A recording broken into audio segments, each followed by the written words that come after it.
안녕하세요, 여러분. 네, 저는 펜더미스 수학학원에서 중학교 강의를 하고 있는 이인호 선생님입니다. 오늘은 한강중학교 이제 얼마 전에 치러졌던 1학년 2학기, 3학년 1학기 두 번째 기말고사 지필평가 해설 영상인데요.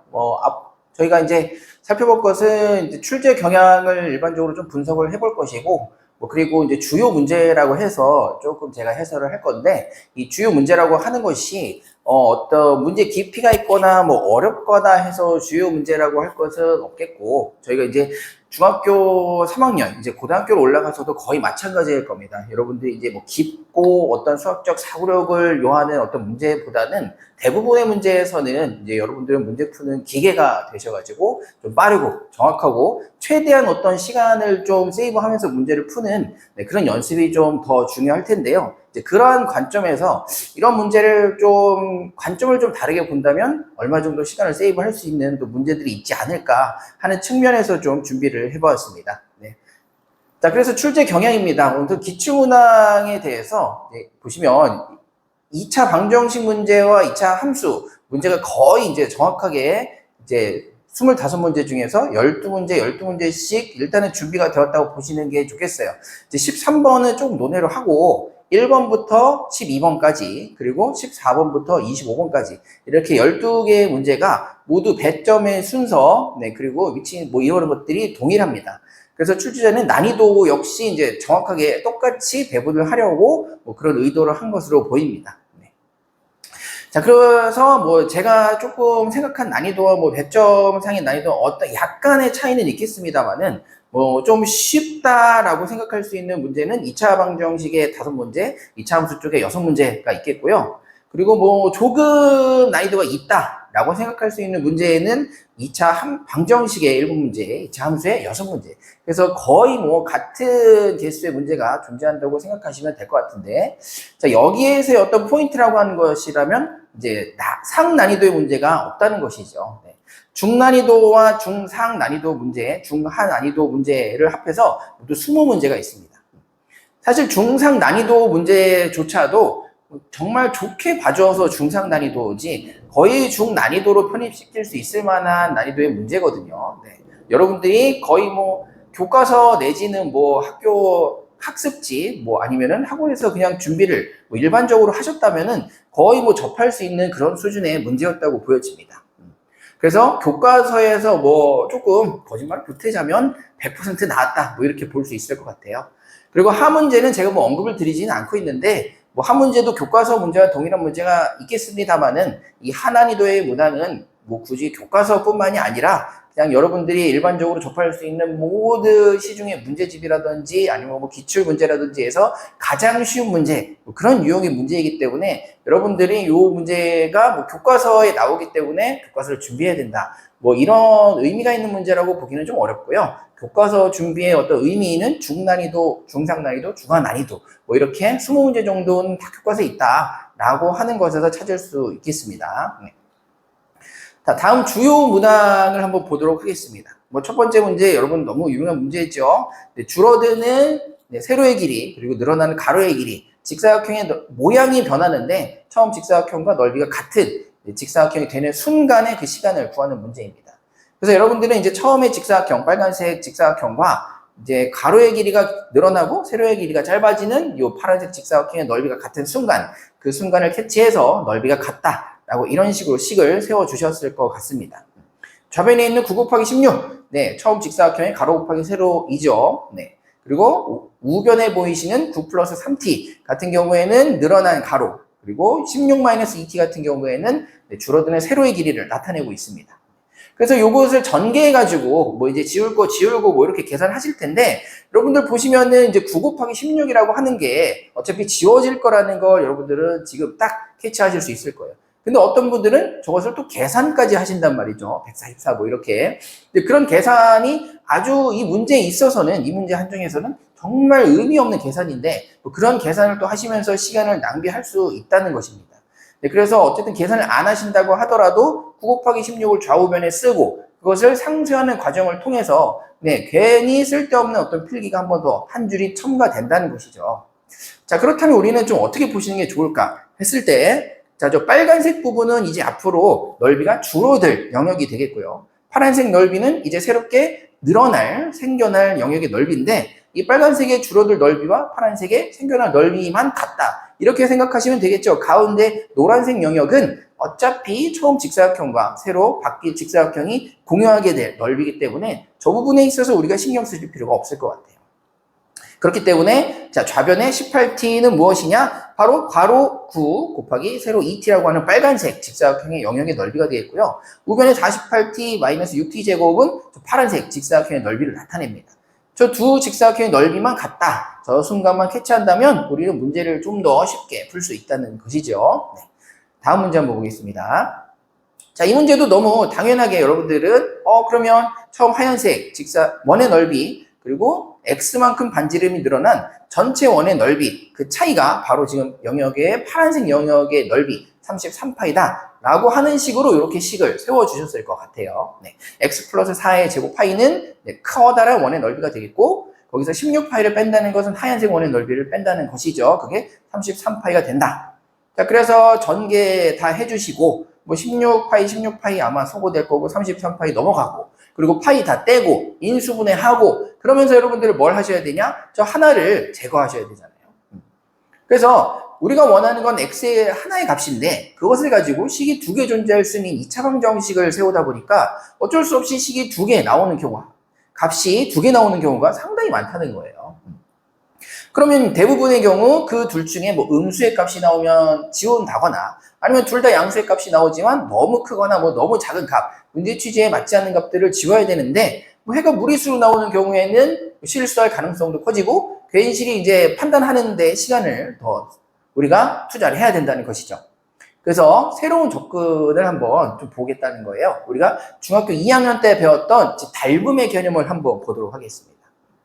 자, 보시면 처음 원의 넓이는 반지름이 4인 16파이가 될 것이고요. 그리고 저 파란색 영역의 넓이가 33파이만큼 늘어났기 때문에, 그렇다면 전체 커다란 원의 넓이는 얼마가 되겠습니까? 16파이에서 33파이를 추가한 49파이가 되겠죠. 넓이의 비가 16대 49이고 모든 원은 다 닮음이기 때문에 반지름의 길이는 닮음비, 즉 넓이에 비해 양의 제곱근의 비율 4대 7이 될 것입니다. 그럼 처음 원의 넓이가 반지름이 4니까 두 번째 커다란 원의 반지름이 7이라는 거 너무 쉽게 접근이 가능합니다. 반지름의 길이가 4대 7이 되겠죠. 반지름의 길이의 비율은 닮음비, 넓이 비율의 그 양의 제곱근의 비율일 테니까 처음 원의 반지름이 4라면 커다란 원의 반지름은 7이 된다 라고 하는 거 너무 쉽게 우리가 보실 수 있을 거예요.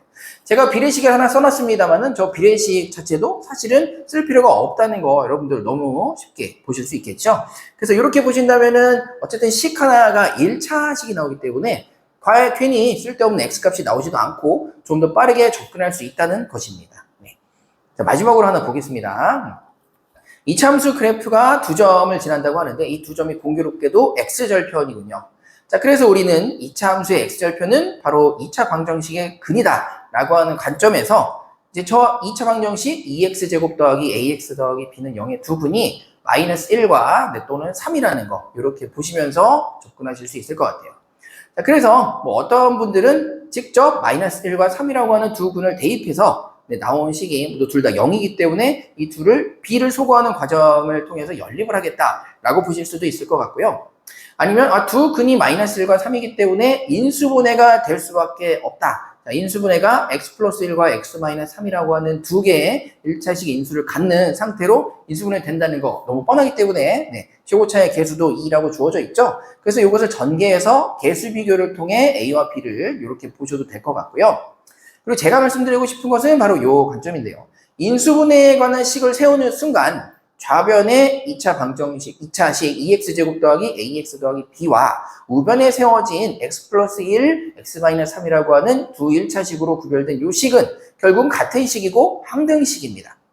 자, 그래서 여기 x의 양변에 마이너스 1을 한번 대입해 보겠다는 것인데 왜 굳이 마이너스 1이냐 하면은 좌변에 어떤 그림이 나오니까 자, e-a 플러스 b, 우리가 원하는 a-b라고 하는 그림의 부호만 바뀐 그림이 나오기 때문이죠. 자, 그래서 마이너스 1만 대입해서 우변은 0이 될 것이고 좌변에 있던 마이너스 a와 플러스 b만 이항시켜서 a와 b의 값을 모르지만 a-b가 2라고 하는 것을 바로 얻어낼 수도 있다는 것이죠. 네. 자, 이 문제만 봤을 때는 인수분해와 전개를 통해서 문제를 푸는 것과 뭐 굳이 대입해서 푸는 것과의 크게 차이가 없어 보입니다만은, 자, 이러한 관점은 나중에 유용하게 사용되는 경우가 많아요. 예시를 좀 더 볼 텐데, 자, 이 문제 같은 경우에는 2차 방정식 문제입니다. 물론 지금 제가 해설한 이 문제도 접근 자체는 2차 방정식으로 했죠. 그래서 접근 자체는 같이 들어간다는 거예요. x제곱 마이너스 mx 마이너스 n 이라고 하는 2차 방정식은 최고차의 개수가 1이고 두근이 마이너스 3과 2이기 때문에 x 플러스 3 그리고 x 마이너스 2라고 하는 두 개의 1차 인수로 인수분해가 될 것입니다. 네, 그래서 좌변, 우변, 양변에 x의 1 값을 대입한다면 좌변에 여러분들 1 마이너스 m 마이너스 n, 자, 우리가 원하는 m 플러스 n의 부호만 바뀐 값이 나온다는 거, 네, 쉽게 보실 수 있겠죠. 네. 물론 이 문제도 인수분해와 전개를 통해서 뭐 크게 어렵지 않게 구할 수 있기 때문에 뭐 굳이 얘도 대입해야 되는가 하는 생각 드실 수 있는데, 한 문제 더 보도록 할게요. 자, 443번. 네, 이 두 문제는 모두 저희 이제 시험 대비 교재 락에 들어있는 교재 문제입니다. 그래서 그 문제를 발췌해서 가져왔는데요. 제가 실제로 시험 대비를 할 때 이런 식으로 해설을 했다는 거예요. 일반적인 여러분들이 푸는 한번 방법을 제가 생각을 해보자면, 아마 꼭지점이 주어져 있기 때문에 최고차항계에서 a를 잡아놓고 x-3의 전체제곱 플러스 4라고 하는 표준 형식을 세워서 저기 0, 마이너스 5라고 하는 y절편 값을 대입해서 a 값이 마이너스 1이다 이렇게 찾아내실 것이고, 그럼 그것을 전개해서 a는 마이너스 1이고 b는 얼마고 c는 얼마기 때문에 a 플러스 b 플러스 c의 값이 뭐 나오겠다, 이렇게 계산을 하실 것 같은데요. 자, 우리는 이 2차 함수에서 저 꼭지점에서 꼭지점 기준으로 출발한 x의 거리와 y의 거리 간의 어떤 비율 관계를 이용을 하게 됩니다. 제가 그걸 많이 연습을 시키거든요. 지금 꼭지점이 이제 3,4, 즉 x의 3의 위치에 있고, 저기 y절편을 보시면 x가 0인 위치에 있는 것이죠. 자, 그러면 3이라고 하는 꼭지점에서 0이라고 하는 y축까지 3칸을 이동하는 동안, 자, 꼭지점에서 y절편까지 이동을 여러분들 한번 보시면 되겠는데, 꼭지점에서 y절편까지 왼쪽으로 3칸 이동하는 동안, 자, y절편은 4에서 마이너스 5로 9칸 이동했죠. x의 이동량의 정확하게 제곱만큼 이동했기 때문에 3칸 이동에 9칸 이동이 일어났기 때문에 최고차의 개수 절대값이 1이라는 걸 알 수가 있어요. 이 문제는 위로 볼록하기 때문에 a가 마이너스 1인 거 알 수는 있겠죠. 네. 자, 그러면 a 플러스 b 플러스 c가 무엇이냐는 거예요. 여러분, a 플러스 b 플러스 c라고 하는 거, 지금 x 값이 얼마일 때 y 값이라는 거 눈치채셨습니까? x가 1일 때 y 값이라는 거죠. x에 1을 대입한 값이 바로 a 플러스 b 플러스 c이기 때문에 우리는 1, 얼마냐라고 하는 y 좌표값만 찾으면 답은 나온다는 것인데, 1이라고 하는 건, 자, x축 꼭지점 3에서 얼마만큼 좌측으로 이동하게 되겠어요? 2칸을 이동하게 되니까 바로 제곱만큼 4칸만큼 아래로 떨어지게 될 것이고, 결국은 1,0이라고 하는 좌표 굉장히 쉽게 얻어낼 수 있지 않겠습니까? 제가 지금 식을 전혀 쓰지도 않았고 a, b, c 값을 각각 구하지도 않았지만 1,0이다 라고 하는 좌표 바로 설정해 내므로써 a 플러스 b 플러스 c 값이 0이라는 걸 얻어냈다는 거예요.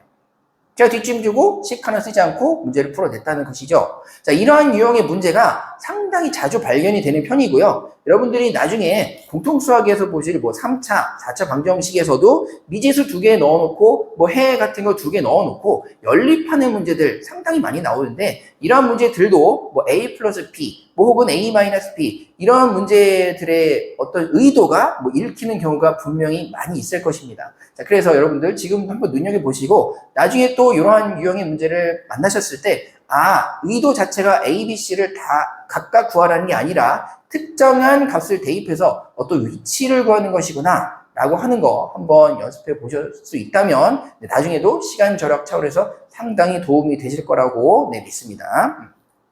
그래서 2차 함수는 물론 뭐 다항 방정식, 나중에 보실 뭐 3차, 4차 방정식에도 상당히 많이 나오는 유형이 될 테니까 꼭 눈여겨보시길 바래요. 그리고 방금 말씀드린 x의 이동량과 y의 이동량, 3칸에 9칸, a가 1이다 혹은 마이너스 1이다, 이게 이해가 안 되신다면은 수업을 조금 다른 곳에서 들어보실 거 추천을 드리고요. 뭐 어느 학원일지는 제가 뭐 딱히 말씀드리진 않겠습니다. 네. 자, 그래서 마지막으로 대비 전략 한번 보겠습니다. 자, 우선 교과서, 당연히 여러분들 중학교 내신에서 교과서를 절대 믿으셔야 되고요. 교과서를 한 번도 풀지 않고 시험장에 들어간다. 너무나도 뭐 좀 심하게 말해서 아주 기고만장한 그런 마인드라고 생각이 들어요. 물론 저는 교과서 한 번도 안 풀고 뭐 항상 100점인데요 하시는 분도 있겠지만 그러한 습관이 나중에 고등학교까지 이어진다면 여러분들 반드시 한 번은 미끄러지게 돼 있어요. 반드시 한 번은 실수를 하게 돼 있습니다. 그러한 실수를 고등학교 때 가셔서 하시면 절대로 안 되는 것이고요. 지금부터 차근차근 연습하셔야 되겠고, 확실히 수학에 공부해야 될 시간을 많이 좀 확보하시고 투자하셔야 된다는 겁니다. 교과서 풀 시간이 없어서 못 푼다. 그 핑계입니다. 시간 반드시 만드셔야 돼요. 그리고 첫 번째와 세 번째 줄은 뭐 같이 이어서 얘기할 것인데요. 시험이 굉장히 평이하기 때문에 실수가 있으면 바로 나락이죠. 실수 한 번에 그냥 점수 뚝뚝 떨어지고 A 맞을 거 B 맞게 된다는 것입니다. 그럼 실수를 줄이려면 여러분들은 문제를 빨리 풀어야 되고 정확하게 풀어야 되고 좀 더 남들보다 쉽고 빠르게 풀 수 있는 그런 기술 필요하겠고, 혹시나 실수를 한다 하더라도 그것을 검토할 수 있는 시간이 필요할 텐데 그런 검토할 수 있는 시간 확보를 위한 어떤 기술들이 필요하다는 것이죠. 물론 여러분들 첫 번째는 빠르고 정확하게 푸는 것이고 여러분들의 어떤 계산의 정확도를 확보하시는 것이 필요하겠지만 혹여나 어떤 그날그날의 컨디션이랄지 아니면 뭐 제가 말씀드렸죠. 처음에 어려운 문제가 없었지만 어떤 경우에는 뭐 한 문제 정도 중간에 어려운 문제가 있을 수 있습니다.